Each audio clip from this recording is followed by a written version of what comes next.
కడప జిల్లా పులివెందుల నియోజకవర్గం లింగాల మండల పరిధిలోని రామన్నుతలపల్లి గ్రామంలో అగ్ని ప్రమాదం చోటు చేసుకుంది. ఈ ప్రమాదంలో రైతు చేతికి అందివచ్చిన శనగ పంట పూర్తిగా దగ్ధమైంది. గ్రామానికి చెందిన చామగంగిరెడ్డి 4 ఎకరాల్లో శనగ పంట సాగు చేయగా కోతకు సిద్ధంగా ఉన్న సమయంలో ప్రమాదవశాత్తు అగ్ని ప్రమాదం సంభవించింది.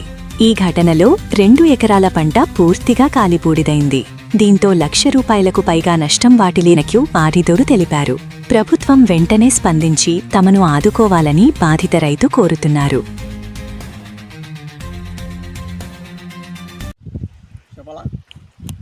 నా పేరు గంగిరెడ్డి, రామన్నపల్లి, లింగాల మండలం. ఇట్లా 4 ఎకరాలు శనగేసిన, 3 ఎకరాలు కాలిపోయింది. 1.5 లక్ష నష్టం వచ్చింది.